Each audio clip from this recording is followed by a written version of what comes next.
இப்பெல்லாம் வர வர புருஷனை சுத்தமா கண்டுக்கிறதே இல்ல நீ. போடா, இப்ப பாரு என்கிட்ட வம்பு வாங்கிட்டு. இங்க பாரு, என் அண்ணா நமக்கு பிறக்க போற குழந்தைகளுக்காக எல்லா பொம்மையும் வாங்கிட்டு வந்திருக்காரு என்று ஆசையாக எடுத்துக்காட்ட அதை பார்த்தவனுக்கு இப்பொழுதே தங்கள் குழந்தையை பார்க்க வேண்டும் என்ற ஆசை அவன் மனதிற்குள் எழுந்தது. பின்பு அனைவரும் சந்தோஷமாக பேசியிருந்து விட்டு அறைக்கு உறங்கலாம் என்று செல்ல அன்றைக்கு ஆதியும் வைஷுவும் தங்கள் குழந்தைகளை தூக்கி கொண்டு தங்களது அறைக்கு சென்றனர். குழந்தைகளுடன் அறைக்கு வந்தவர்கள் அவர்களுடன் நீண்ட நேரமாக பேசிவிட்டும் விளையாடிவிட்டு பிறகு உறங்க தொடங்கினர். அதே நேரம் ஆதி ஊரில் இல்லாததால் ஹரியும் விஸ்வாவும் வேலையை முடித்துக்கொண்டு வீட்டிற்கு வரவே இரவாகிவிட்டது. முதலில் வந்த ஹரி சாப்பிட்டு விட்டு அறைக்கு சென்றுவிட விஸ்வாவை இன்னும் காணாததால் கவிதாவோ அறைக்குள்ளேயே அங்கும் இங்கும் நடந்து கொண்டிருந்தாள். அதே நேரம் மெத்தையில் அமைதியாய் உறங்கிக் கொண்டிருந்த தன் குழந்தையை பார்த்தவள், என்னடா செல்லம், இன்னைக்கு உங்க அப்பாவை இன்னும் காணோம், அவருக்காக நான் எவ்வளவு நேரமா வெயிட் பண்ற தெரியுமா என்று மனசுக்குள் நினைத்து கொண்டிருந்தவள் பின்பு போன் செய்யலாம் என்று போனை எடுத்து கால் செய்ய 2 ரிங்கில் போனை அட்டன் செய்தான். ஹலோ விஸ்வா, என்னாச்சு? ஏன் இன்னும் நீங்க வீட்டுக்கு வரல? எல்லாரும் சாப்பிட்டு தூங்கிட்டாங்க தெரியுமா? உங்களுக்காக தான் நான் வெயிட் பண்றேன். இல்லடி, ஆதி ஊர்ல இல்ல, அவன் இப்பதான் ரீச் ஆயிருக்கான். சோ வேலை கொஞ்சம் அதிகம், வெளி வேலையாவும் கொஞ்சம் வெளியில போயிட்டேன். இப்பதான் வீட்டுக்கு வந்துட்டு இருக்கேன்டி. என்ன, டிரைவிங்ல இருக்கீங்களா? ஆமா. சரி சரி, அப்படின்னா நான் போனை வைக்கிறேன். உங்களுக்கு சாப்பாடு சூடு பண்ணி வைக்கவா? இல்ல கவி, ரொம்ப பசியா இருந்துச்சு, நான் இங்க வெளியில வந்த இடத்துலயே சாப்பிட்டுட்டேன். நீ சாப்பிட்டியா? நான் சாப்பிட்ட விஸ்வா. சரி, பாப்பாக்கு ஃபீட் பண்றதுனால கரெக்ட் டைம்க்கு சாப்பிடணும், சரியா? நான் சாப்பிட்ட விஸ்வா, நீங்க பத்திரமா வாங்க. உங்களுக்காகத்தான் நான் வெயிட் பண்ணிக்கிட்டு இருக்கேன். என்னடி திடீர்னு போன் பண்ணி வெயிட் பண்ணிக்கிட்டு இருக்கேன்னு சொல்ற?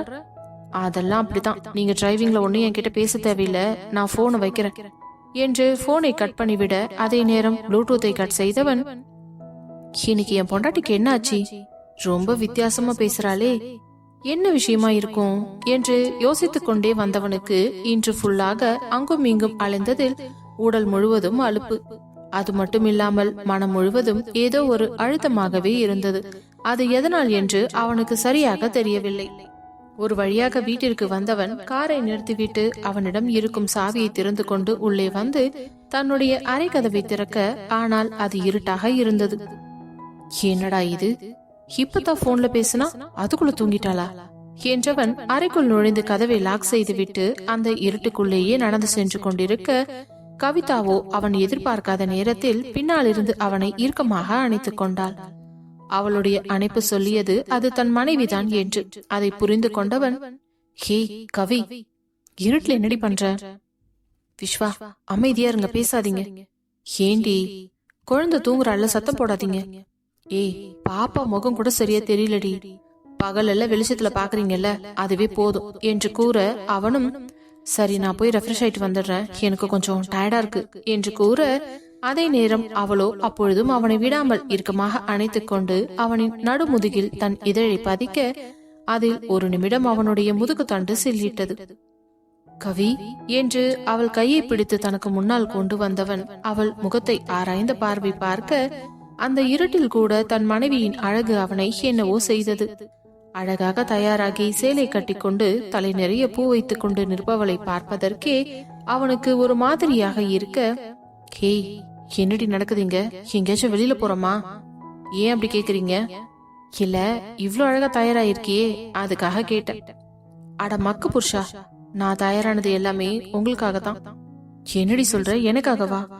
ஆமா, என் புருஷனுக்காக நானும் ஆசாசியா இன்னைக்கு தயாராகி வெயிட் பண்ணிக்கிட்டு இருந்தா, சோதனைய இன்னைக்கு பார்த்துதான் நீங்க லேட்டா வரீங்க, நான் என்ன பண்றது என்று பொய்யாக்க கோவப்பட, இல்லடி கொஞ்சம் வேலை, அதனால்தான். என்ன வேலையோ, பொண்டாட்டி கூட கவனிக்க முடியாத அளவுக்கு ஒரு வேலை. ஏய், மத்த டைம்ல நான் சீக்கிரம் வந்துடுறேன் இல்லடி, ஆதி ஊர்ல இல்லாததுனாலதான் இன்னைக்கு லேட் ஆயிடுச்சு. சரி சரி ஓகே, இப்படியே பேசி பேசி டைம் வேஸ்ட் பண்ணிக்கிட்டு இருக்காதீங்க. வேற என்ன பண்ணணும்? பண்றதுக்கா வேலை இல்ல என்று கிறுக்கமாக கூறியவள் அவன் கையில் இருந்த லேப்டாப் பேகை வாங்கி ஓரமாக போட்டுவிட்டு அவன் எதிர்பார்க்காத நேரத்தில் அவனோடு அப்படியே சோஃபாவில் சரிந்தவள் பின்பு அவன் பின்னந்தலையில் தன்னுடைய கைகளை நுழைத்து அவள் முகத்தருகே இழுத்து அவனுடைய உதட்டை கைது செய்து விட்டாள். அவளின் இந்த அதிரடியான செயலில் ஆடவனுக்கோ ஒரு நிமிடம் என்ன நடக்கிறது என்று புரிந்து கொள்ளவே முடியவில்லை. அதற்கு பிறகு அதில் தெளிவானவன் அவள் கொடுத்த இந்த அதிர்ச்சி முத்தத்தை சந்தோஷமாக ஏற்றுக்கொண்டான். ஏனென்றால் கிட்டத்தட்ட பல மாதங்களை கடந்து சென்றிருந்தது அவளிடமிருந்து கிடைக்கும் முத்தம். அவனும் தன் மனைவியை தொந்தரவு செய்ய வேண்டாம் என்று இவ்வளவு நாள் ஒதுங்கியே இருந்து விட்டான். ஆனால் இன்று அவள் கொடுக்கும் இந்த ஒற்றை முத்தமே அவன் உடலில் உள்ள ஹார்மோன்களை எல்லாம் தூண்டிவிட போதுமானதாக இருந்தது. அதே நேரம் அவனுடைய கைகளோ மெதுவாக அவளது வெற்றிடையை வருடி கொண்டிருக்க, அதில் பெண் அவளுக்கு கூச்சம் வந்து உடல் நெளிய ஆரம்பித்ததும் அவனிடமிருந்து பிரிய நினைத்தவளை பிரிய விடாமல் அந்த முத்தத்தை அவன் தனதாக்கி கொண்டான். அவன் தந்த முத்தத்தில் மொத்தமாக துவண்டு சரிந்தவளை இடையோடு இறுக்கி பற்றி தன் கைகளில் ஏந்தி கொண்டு அவளை அப்படியே தூக்கி சென்றவன் மெத்தையில் கிடத்தி அவள் மேல் விழுந்த வேகத்தில் கவி என்று மோக குரலில் கிறங்கமாக அழைக்க, அந்த ஒரு அழைப்பே அவன் எந்த நிலைமையில் இப்பொழுது இருக்கிறான் என்பதை அவளால் தெளிவாக புரிந்து கொள்ள முடிந்தது. பட்டென்று அவனை கீழே தள்ளிவிட்டு அவன் மேல் வந்தவள், விஸ்வா, ஐ லவ் யூ என்று அவன் நெற்றி, கன்னம், கழுத்து, கண்கள், மூக்கு, உதடு என்று மாறி மாறி முத்தத்தை கொடுக்க, அதில் கொஞ்சம் திக்கு முக்காடித்தான் போனான் விஸ்வா. என்னடி இன்னைக்கு என்னென்னவோ பண்ற, எனக்கு ஒரு மாதிரியா இருக்குதுடி. இருக்குது இல்ல, அப்புறம் என்ன? இல்லடி, நீ ஓகேவா? நான் ஓகே தான். இன்னொரு வாட்டி இப்படி கேட்டீங்கன்னு வச்சுக்கோங்க விஸ்வா, இதுக்கப்புறம் நான் உங்ககிட்ட பொறுமையா பேசிக்கிட்டு இருக்க மாட்டேன். நானே களத்துல குதிச்சிருவேன் சொல்லிட்டேன். என்னடி வர வர இப்படி இறங்கிட்ட? வேற என்ன பண்ண சொல்றீங்க? உங்களை மாதிரி ஒரு டியூப்லைட்டை வச்சுக்கிட்டு ஏதாச்சும் நானே தான் முயற்சி பண்ணாதான் உண்டு. ஏய், இப்படியெல்லாம் சொல்லாதடி. போங்க விஸ்வா என்றவள் படபடவென்று அவனுடைய சட்டையின் பட்டனை கழட்டி கொண்டிருக்க, இருடி, நான் போய் ஃப்ரெஷ் ஆயிட்டு வந்துடுறேன். நோ வே, இன்னைக்கு உங்களை விடுற மாதிரி எனக்கு ஐடியாவே இல்லை. இப்போ நீங்க ஃப்ரெஷ் அப் ஆயிட்டு வந்து என்ன பண்ண போறீங்க? இல்லடி, கசகசன்னு இருக்கும்ல, அதெல்லாம் என் புருஷன் எப்படி இருந்தாலும் எனக்கு பிடிக்கும் என்றவள் அவன் சட்டை பட்டன்களை கழட்டி அவன் சட்டையை அவிழ்த்து தூக்கி போடவும், அதற்கு மேல் பொறுமை இல்லாதவன் அவள் எதிர்பாராத நேரத்தில் ஒரே புரட்டில் அவளை தனக்கு கீழே கொண்டு வந்து அவள் கழுத்து வளைவில் முகம் புதைக்க, அவள் கழுத்தோறும் இருந்த மல்லிகை பூவின் மனம் அவன் நாசியில் நுழைந்தது. அதில் அவனுடைய மோகத்தி அளவுக்கு அதிகமாக பற்றி எரிய தொடங்கியது. மடை திறந்த வெள்ளம் போல இத்தனை நாள் காத்திருந்தவனுக்கு இன்று ஏனோ பொறுமை இல்லாமல் போக அவளை மிகவும் வன்மையாகவே நாடினான். அவள் இதழையுமே உயிரை உறிஞ்சி எடுத்துக்கும் அளவிற்கு உறிஞ்சி எடுத்தவன் அவளுக்குள் இருந்த உமை நீரை மொத்தமாக வெளியே எடுத்து விட்டான். மெதுமெதுவாக பெண் அவளுக்கே தெரியாமல் அவள் உடல் முழுவதும் தன் இதழ்களை வைத்து நீந்தி கொண்டிருந்தவன் எப்பொழுது அவள் ஆடைகளை களைத்து எரிந்தான் என்று யோசிக்க கூட முடியவில்லை. அதற்கு பிறகு அவனுடைய ஆடைகளையும் களைத்தவன், கவி, ஷல் வி ஸ்டார்ட் நவ் என்று கேட்க, அதே நேரம் அவனுடைய தாடையை தன் இரு கைகளிலும் ஏந்தி அவன் நெற்றியில் தன் இதழினை அழுத்தமாக ஒற்றி எடுத்தாள். அதையே அவள் சம்மதத்திற்கான அறிகுறியாக எடுத்துக்கொண்டவன் கொஞ்சம் கொஞ்சமாக அவளை பூக்க வைத்து கொண்டிருந்தான். அவனின் அந்த செயலிலேயே கவிதாவின் பெண்மை பூத்து நிற்க, நொடி நேரம் கூட தாமதிக்காமல் அவளுக்குள் தன்னை புகுதி கொள்ள முடிவெடுத்தவன் வன்மையுடனே அவளுக்குள் நுழைந்து விட்டான். நீண்ட நாட்கள் கழித்து நடைபெறும் இந்த கூடல் இருவருக்கும் உணர்ச்சி வேகத்தினை அதிகமாக கூட்டிக் கொண்டிருந்தது. கவிதாவிற்கு இந்த விஸ்வா மிகவும் வித்தியாசமாக தெரிந்தான். ஆனால் விஸ்வாவிற்கு இன்று கவிதாவின் செயல்கள் எல்லாம் ஏதோ ஒரு வகையில் அவனை மோன நிலைக்கு கொண்டு சென்றது. இப்பொழுது தான் என்ன செய்து கொண்டிருக்கிறோம் என்று தெரியாத அளவுக்கு அவளுடன் வன்மையாகவே கூடிக்கொண்டிருந்தான். ஆனால் அது பெண் அவளுக்கோ மிகவும் பிடித்திருந்தது. நீண்ட நாட்களுக்கு பிறகு தன் கணவனுடன் இருக்கும் கூடலில் அவள் உணர்ச்சிகள் எல்லையில்லாமல் கடந்து சென்று கொண்டிருந்தது. இருவரும் ஒருவர் மாற்றி ஒருவர் தங்கள் உடல் முழுவதும் காயங்களை பரிசாக்கி கொண்டு தங்களுடைய காதலில் திளைத்துக் கொண்டிருந்தனர். எவ்வளவு நேரம் அவளை ஆட்கொண்டான் என்று தெரியவில்லை. அவளும் அவன் தன்னுடன் இருக்கும் வரை அவனுக்கு இணங்கி தனது பெண்மையை தாராளமாக வாரி வழங்கி கொண்டிருந்தாள். நீண்ட நேரமாக சென்று கொண்டிருந்த இந்த கூடலில் இருவருக்கும் உடல் முழுவதும் முத்து முத்தாய் வேர்க்கை தொடங்க, அதற்கு பிறகு விஸ்வாவோ அவளிடமிருந்து மெதுவாக சரிந்து படுத்தான். உடனே அவன் மார்பில் தலையை வைத்து அவனை இறுக்கமாக அணைத்து கொண்ட பெண் அவளோ அவன் மார்பிலேயே ஒரு முத்தத்தினை பதிக்க, இந்த கூடலில் தன் மனைவி எந்த அளவுக்கு திருப்தி அடைந்துள்ளாள் என்பது அவள் கொடுத்த அந்த ஒத்தை முத்தத்திலேயே அவன் புரிந்து கொண்டான். மீண்டும் அவளை இறுக்கமாக அணைத்து கொண்டவன், கவி, ஐ லவ் யூ டி, தேங்க்யூ சோ மச். எவ்வளவு நாள் கழிச்சு நான் உன் கூட இப்படி சந்தோஷமா இருக்கேன் தெரியுமா? எங்க என் கவி கொஞ்ச நாளா காணாம போயிட்டாலே, திரும்பவும் எனக்கு கிடைப்பாளோ கிடைக்க மாட்டாளோன்னு நினைச்சு பயந்துகிட்டே இருந்தேன்டி. ஆனா என் கவி எங்கேயும் போல என் கூடவே தான் இருக்கான்றத நீ இன்னைக்கு நிரூபிச்சிட்ட. நிஜமாலுமே இன்னைக்கு நீ அவனுக்கு எவ்வளவு பெரிய கிஃப்ட் கொடுத்துருக்க தெரியுமா? உன்னை விட இந்த உலகத்துல எனக்கு வேற பெரிய கிஃப்ட் எதுவுமே கிடையாது கவி. நான் ரொம்பவே சந்தோஷமா இருந்தேன். உனக்கு சாட்டிஸ்பாக்சன் இருந்துச்சா என்று கேட்க அவன் வாயை பொத்தியவள், எனக்கு ஃபுல் சாட்டிஸ்பாக்சன் விஸ்வா. உங்களோட லவ் இன்ன வரைக்கும் ஒரு இடத்துல கூட குறைஞ்சு நான் பார்த்ததே இல்ல. காதலிக்கும் போது எப்படி இருந்தீங்களோ இப்ப வரைக்கும் அதுவே தான் கடைபிடிக்கிறீங்க. உங்களை மாதிரி ஒரு புருஷன் யாருக்கு கிடைக்கும் சொல்லுங்க? நான் ரொம்ப லக்கி. அதனால்தான் எனக்கு புருஷனா நீங்க கிடைச்சிருக்கீங்க என்று கூறியவள் அவன் நெற்றியில் இதழ் பதிக்க ஏனோ இருவரது வெற்று உடல்களும் உரசி கொண்டிருந்ததில் அவனுடைய மோகம் மீண்டும் துளிர்த்துவிட உடனே அவளை சரித்துவிட்டு அவள் மேல் படர்ந்தவன் மீண்டும் மீண்டும் அவளை நாடிக்கொண்டிருந்தான் விடியும் வரை. அடுத்த நாள் காலை விழுந்ததற்கு பிறகும் இருவரும் எழுந்திருக்கவே இல்லை. ஒரே போர்வைக்குள் இறுக்கமாக ஒருவரையொருவர் அணைத்துக் கொண்டு உறங்கிக் கொண்டிருந்தனர். திடீரென்று குழந்தை எழும் சத்தம் கேட்க விஸ்வா தான் முதலில் எழுந்தான். எழுந்தவன் வேகமாக இடுப்பில் துண்டை கட்டி கொண்டு, பாப்புக்குட்டி தூங்கி எழுந்திருச்சிட்டீங்களா என்று குழந்தையை தூக்கி தன் கையில் வைத்து கொஞ்ச, தூங்கி எழுந்தவுடன் தன் தந்தையை பார்த்த குழந்தைக்கு அப்படி ஒரு ஆனந்தம். அவன் முகத்தை பார்த்து அது சிரிக்க, பாப்புக்குட்டி இப்பெல்லாம் அப்பாவை பார்த்து கியூட்டா சிரிக்கிறீங்கடி, எனக்கு ரொம்ப பிடிச்சிருக்கு என்று கூறியவன் அந்த குழந்தையின் நெற்றியில் முத்தம் வைத்து விட்டு மெத்தையில் வந்து அமர தன் மனைவியோ கலைந்த தலையோடு எழில் ஓவியமாக படுத்து கொண்டிருந்தாள். அவளை பார்த்தவனுக்கு நேற்று இரவு நடந்ததெல்லாம் ஒன்றன் பின் ஒன்றாக நினைவுக்கு வர, ஏனோ இப்பொழுது தன் மனைவியை அவனுக்கு இன்னும் அதிகமாகவே பிடிக்க தொடங்கிவிட்டது. மெதுவாக அவள் நெற்றியில் முத்தம் வைத்தவன், கவி என்று அவளை எழுப்ப அவளோ லேசாக கண்மொழித்து பார்த்து, என்ன விஸ்வா இன்னும் கொஞ்ச நேரம் தூங்கிக்கிறேனே. இல்ல கவி, பாப்பா எழுந்திருச்சுட்டா, நீ கொஞ்சம் ஃபீட் பண்ணிட்டு மட்டும் கொடு, அதுக்கப்புறம் நான் பாத்துக்கிறேன், நீ ரெஸ்ட் எடுத்துக்கோ சரியா என்றதும் பட்டென்று கண்ணை முடித்து பார்த்தவள் குழந்தை முடித்து கொண்டு அவளையே பார்த்து கொண்டிருக்க அவளுக்கு என்னவோ போல ஆக்கிவிட்டது. உடனே போர்வையை எடுத்து தன் உடல் முழுவதும் போர்த்தி கொண்டவள், விஸ்வா நீங்க கொஞ்ச நேரம் பாப்பாவை அந்த பக்கம் தூக்கிட்டு போங்க, நான் போய் சட்டுன்னு குளிச்சிட்டு வந்துடுறேன். சரிடி என்றவன் குழந்தையை தூக்கி கொண்டு ஜன்னல் பக்கமாக நின்று வேடிக்கை காட்டிக் கொண்டிருக்க அங்கிருந்த டவலை எடுத்து கட்டிக்கொண்டு தன்னுடைய ஆடைகளை வேக வேகமாக எடுத்துக்கொண்டு குளியல் அறைக்குள் புகுந்தவள் 10 நிமிடத்தில் குளித்துவிட்டு வேறு ஆடை மாற்றிக்கொண்டு வந்து குழந்தையை கையில் வாங்கி கொண்டாள். சரி விஸ்வா, நீங்க போய் குளிச்சுட்டு வாங்க என்று தரையை பார்த்து கொண்டு கூற, எங்க என் முகத்தை நிமிந்து பார்த்து சொல்லு என்றதும், சி போங்க விஸ்வா, எனக்கு ரொம்ப வெக்கமா இருக்கு. ஏண்டி நைட் எல்லாம் என்னெல்லாம் வேலை பார்த்துட்டு இப்போ ஒண்ணுமே தெரியாத அம்மாஞ்சி மாதிரி மூஞ்சி வச்சிருக்கியா நீ? இனி உன்னை விடுற மாதிரி ஐடியாவே இல்ல. இன்னைக்கு நைட் இருக்குதுரி உனக்கு கச்சேரி என்று கூறியவன் அவள் நெற்றியில் ஒரு முத்தம் கொடுத்து விட்டு, சரி ஃபர்ஸ்ட் குழந்தைக்கு ஃபீட் பண்ணு, நான் குளிச்சுட்டு வந்துடுறேன் என்று சென்று விட்டான். அதே நேரம் காலையில் ஆதியின் வீட்டில் அனைவரும் சாப்பிடுவதற்காக ஒன்றாக டைனிங் டேபிளில் அமர்ந்து கொண்டிருக்கும் பொழுது கார்த்தி அனுவை மெதுவாக கையை பிடித்து அழைத்து கொண்டு வந்து அமர வைத்தான். அப்பொழுது கண்மணி கௌதமியிடம், கௌதமி அணுக்கு எப்ப வேணாலும் வலி வரலாம். என்னக்கா சொல்றீங்க? ஆமா, அங்க பாரு அவளோட வயிறு எவ்வளவு இறக்கம் காட்டி இருக்கு. பிரசவத்துக்கு முன்னாடிதான் வயிறு இந்த மாதிரி இறக்கமாகும். அப்படின்னா நம்ம எல்லாத்தையும் தயாரா வச்சிருக்கணும் இல்லையா? ஆல்ரெடி எல்லாமே நான் தயார் பண்ணி வச்சுட்டேன் கௌதமி. அவளுக்கு பெயின் வந்துச்சுன்னா உடனே ஹாஸ்பிட்டல் கிளம்பி போய்கிட்டே இருக்க வேண்டியதுதான்.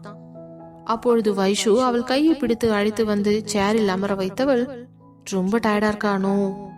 ஆமா நீ, என்னவோ தெரியல, இன்னைக்கு ரொம்ப டயர்டா இருக்கு, உடம்பெல்லாம் வலிக்கிற மாதிரி இருக்கு என்றதும் உடனே பதறிய கண்மணி, அனு உனக்கு வயிறு தச்சம் வலிக்குதா? இல்ல பெரியமா, அந்த மாதிரி எல்லாம் எதுவும் இல்ல, ஏதோ உடம்பு முழுசா வலிக்கிற மாதிரி தான் இருக்குது. சரி, உனக்கு வயிறோ இல்ல இடுப்போ வலிக்குதுன்னா உடனே என்கிட்ட சொல்லு சரியா? கண்டிப்பா பெரியமா. சரி நீ முதல்ல சாப்பிடு. எனக்கு எதுவுமே சாப்பிட பிடிக்கல பெரியமா. அப்படி சொல்லக்கூடாதானோ, வயிற்றுல குழந்தை இருக்குதுல்ல, அதுக்காகவாது நீ நல்லா சாப்பிடணும். நீ சாப்பிட்டாதானே குழந்தை ஆரோக்கியமா இருக்கும் என்று கூறி அவளுக்கு காலை உணவை தட்டில் வைத்து எடுத்துக்கொண்டு வந்து ஊட்ட போக, அதே நேரம் கார்த்தியோ, அத்தை நானே அவளுக்கு கொடுக்கறேன். சரிங்க மாப்பிள என்று தட்டை அவன் புறம் கொடுக்க அவன் தன் மனைவியின் அருகே அமர்ந்து கொண்டு ஒரு வாயாக அவளுக்கு ஊட்டி விட்டான். அதை பார்த்த அனைவருக்கும் சந்தோஷமாக இருக்க அவர்கள் தட்டில் உள்ள உணவை பார்த்து கவனம் செலுத்த தொடங்கினர். பின்பு சிறிது நேரம் ஆதியும் வைஷுவும் குழந்தைகளுடன் விளையாடி கொண்டிருந்து விட்டு அலுவலகம் செல்லலாம் என்று நினைக்கும் பொழுது சோஃபாவில் அமர்ந்து கொண்டிருந்த அணுவின் முகத்தில் ஏதோ ஒரு மாற்றம் தெரிந்தது. அவள் கொஞ்சம் நெளிந்து கொண்டே இருந்ததனால் கார்த்தி அவள் அருகே வந்து அமர்ந்து, என்னாச்சுடா, ஏதாச்சும் பண்ணுதா? ஆமா கார்த்தி, எனக்கு திடீர்னு வயிறெல்லாம் கொஞ்சம் வலிக்கிற மாதிரி இருக்கு. அர்ஜென்ட்டா யூரின் போனும் போலயே இருக்குதுடா. சரிவா, நான் உன்னை ரெஸ்ட் ரூம் கூட்டிட்டு போறேன் என்று அவளை கைதாங்களாக அழைத்து செல்ல அவளும் குளியல் அறைக்குள் புகுந்த உடனேவே ஏதோ ஒரு திரவம் போன்று அவள் காலில் இருந்து வழிந்து ஓட அதில் பதறியவள், இது யூரின் கூட இல்லையே என்று நினைத்துக் கொண்டிருக்கும் பொழுதே திடீரென்று சுள்ளென்ற வலி உயிர் போவது போல வலிக்க, கார்த்தி என்று கத்தினாள்.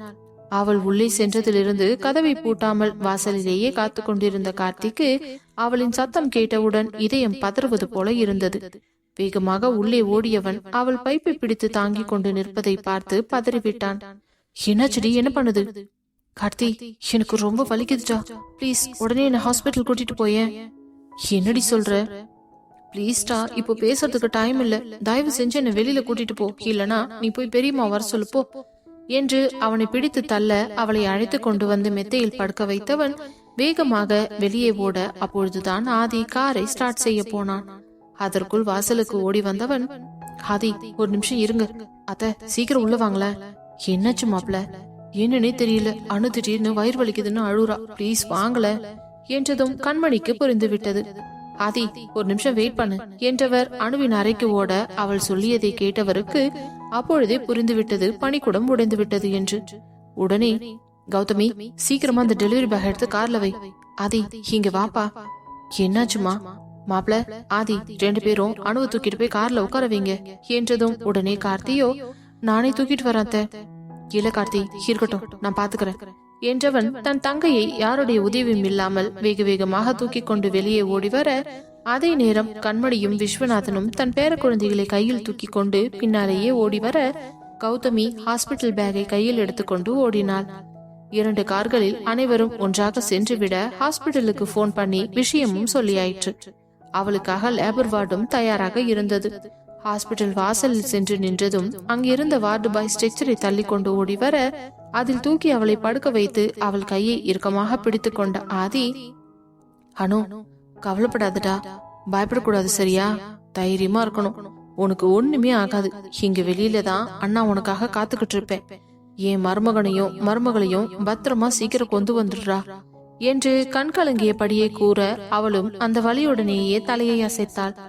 சரி என்று அதே நேரம் கார்த்திக்கு என்ன நடக்கிறது என்று ஒன்றுமே புரியவில்லை. இதற்கு முன்பு வைஷுவிற்கும் கவிதாவிற்கும் டெலிவரி ஆகும் பொழுது அவன் இங்குதான் இருந்தான். ஆனால் ஏனோ இன்று தன் மனைவியை அந்த இடத்தில் பொருத்தி பார்க்கும் பொழுது அவன் இதயத்தை யாரோ கூறு போடுவது போல வலித்தது. அவள் கதறலை கண்டு துடித்து போனான். அவள் கண்ணில் இருந்து வரும் கண்ணீர் அவன் இதயத்தில் இருந்து வழியும் ரத்தத்தை போன்ற உணர்வு கொடுத்தது.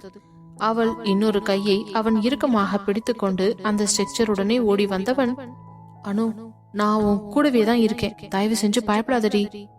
கார்த்திக் பிளீஸ் என்னை விட்டு எங்கேயும் போயிடாதடா.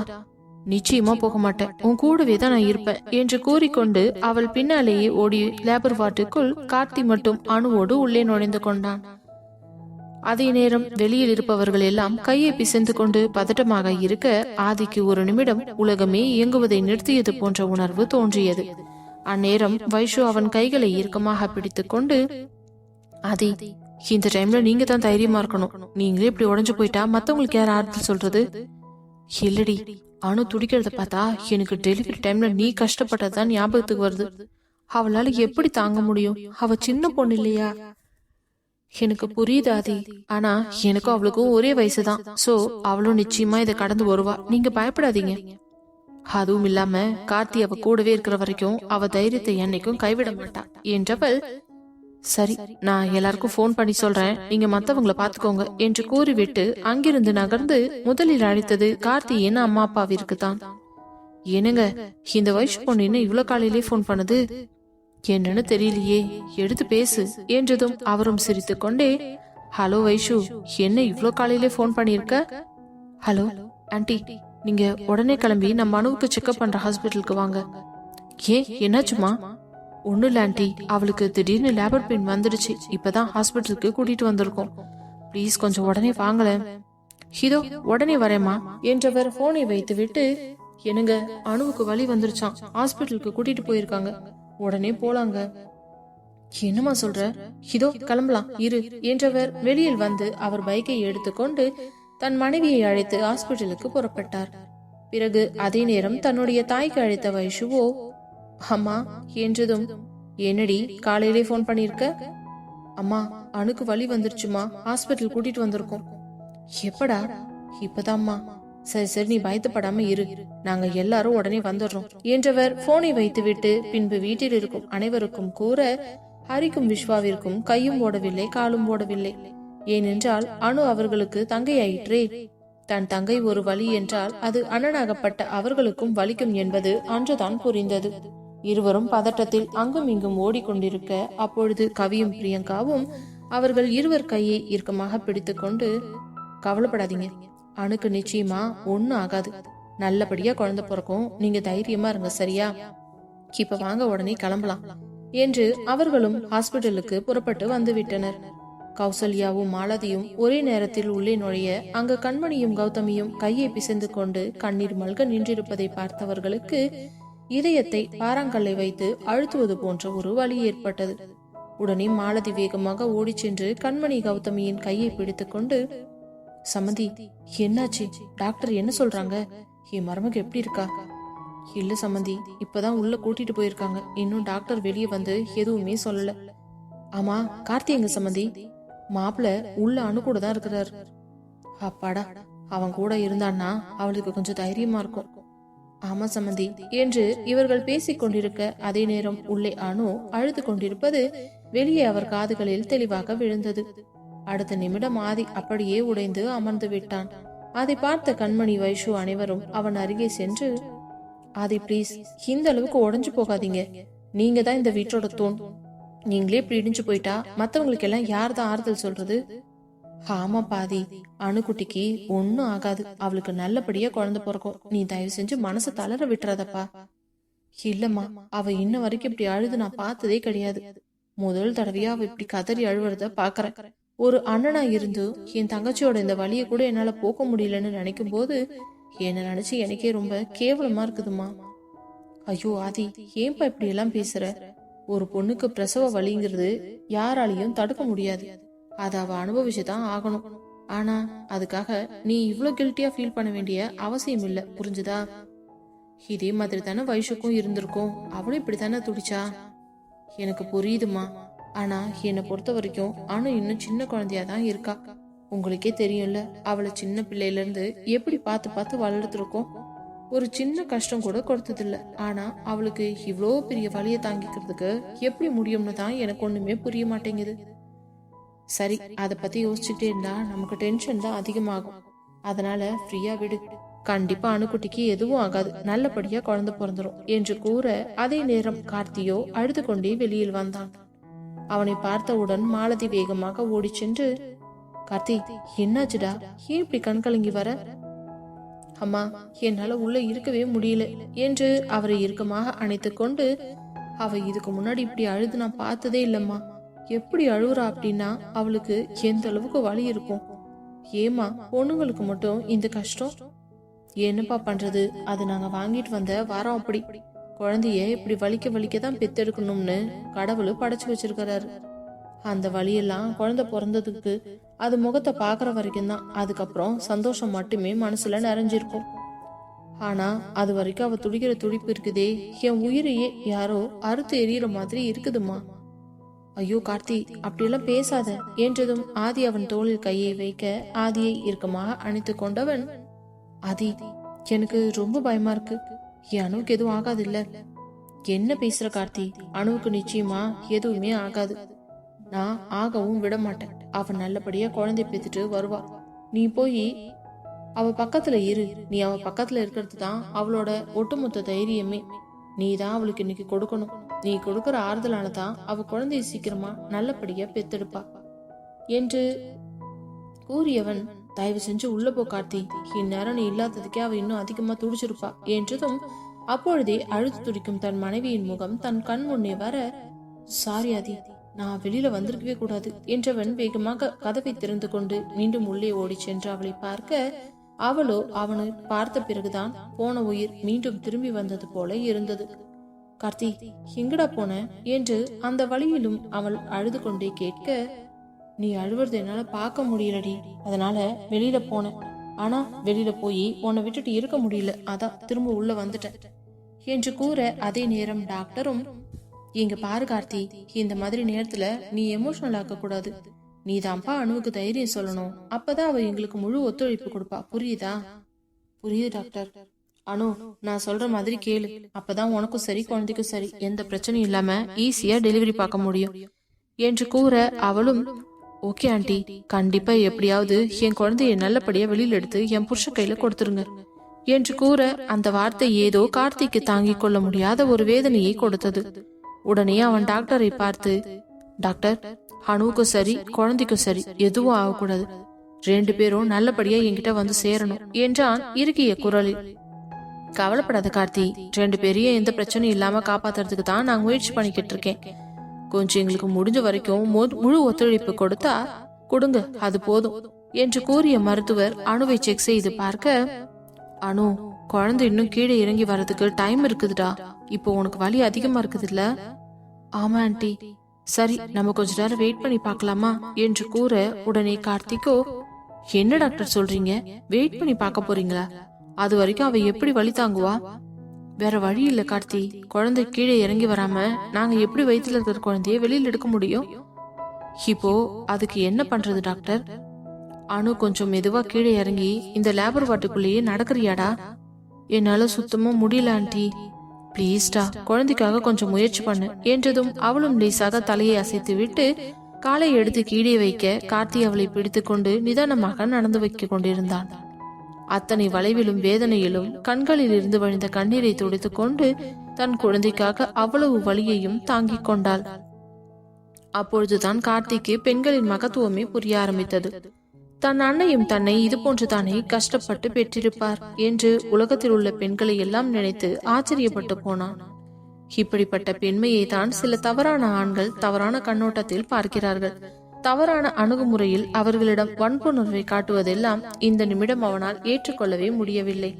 பெண்ணாக பிறப்பது எவ்வளவு ஒரு மகத்துவம், அதை ஒரு சில கேடு கெட்டவர்கள் எப்படியெல்லாம் சிதைக்க வேண்டும் என்று அலைந்து கொண்டிருப்பதை நினைக்கும் பொழுது அவர்களை எல்லாம் கொன்று கூறு போட வேண்டும் என்ற எண்ணமே கார்த்திக்கு அந்த நிமிடம் மனம் முழுவதும் ஓடிக்கொண்டிருந்தது. அதே நேரம் பொறுத்து பொறுத்து பார்த்த ஆதி பொறுமை இழந்து லேபர் வார்டுக்குள் கதவை திறந்து கொண்டு உள்ளே செல்ல, வைஷு அவன் கையை பிடித்து கொண்டவள், ஏன்னா சாரி, எங்க போறீங்க? அதான் உள்ள கார்த்தி இருக்கான்ல. இல்லடி, நான் ஆன்டிய பார்த்து பேசிட்டு வரேன். அதான் கார்த்தி உள்ள இருக்கான்ல, அவன் பார்த்துப்பான் ஆதி. இருந்தாலும் நான் ஆன்டிய பார்த்து ஒரு வார்த்தை பேசிட்டு வரேன்டி என்றவன் உள்ளே சென்று விட, அப்பொழுது டாக்டரோ லேபர் வார்ட்டை விட்டு வெளியில் இருந்த சேரில் அமர்ந்து கொண்டிருந்தார். ஆன்டி, இங்க என்ன பண்ணிக்கிட்டு இருக்கீங்க? ஆதி, அணுக்கு குழந்தை பிறக்கிறதுக்கு இன்னும் கொஞ்சம் டைம் ஆகும், அதான் அவளை அந்த ரூம்குள்ளேயே கொஞ்சம் வாக் பண்ண சொல்லியிருக்கேன். வாட்? அது எப்படி குழந்தை பிறக்க லேட் ஆகும்? குழந்தை இன்னும் கொஞ்சம் கீழே இறங்கி வரணும், அப்பதான் முயற்சி பண்ண முடியும்.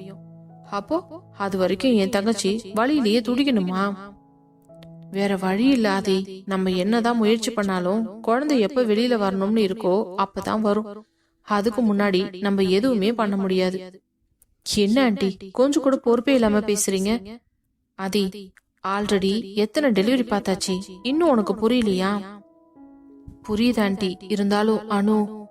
எனக்கு புரியுது ஆதி, அனு மேல நீ உயிரே வச்சிருக்கேன்னு எனக்கு தெரியும். ப்ளீஸ் கொஞ்ச நேரம் உன்னை கண்ட்ரோல் பண்ணிக்கும்.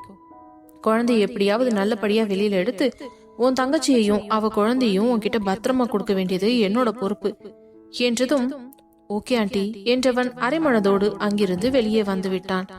அவன் வெளியே வந்த சிறிது நேரத்திலேயே மீண்டும் அணுவின் அழுகை சத்தம் அந்த லேபர் வார்ட்டை தாங்கிக் கொள்ள வந்து விழுந்து கொண்டிருக்க, அனைவரும் அவர்கள் மனதுக்குள் இஷ்டப்பட்ட தெய்வத்தை வேண்டிக் கொண்டிருந்தனர், குழந்தை நல்லபடியாக பிறக்க வேண்டும் என்று. கவிதாவும் பிரியங்காவும் வைஷுவிற்கு ஆறுதலாக கையை பிடித்து கொண்டு, வைஷு கவலைப்படாதடி, அணுவுக்கு நிச்சயமா நல்லபடியா குழந்தை பிறக்கும் என்று கூறும் பொழுதே குழந்தை அழும் சத்தம் கேட்டது. அதை கேட்டவுடன் அனைவரும் ஒருவருக்கொருவர் சந்தோஷமாக பார்த்து சிரித்துக் கொள்ள, ஆதிக்கும் அந்த குழந்தையின் சிரிப்பொலியை விட தன் தங்கையின் சத்தம் இப்பொழுது அமைதியானதை நினைத்து உள்ளுக்குள்ளேயே பதறியது.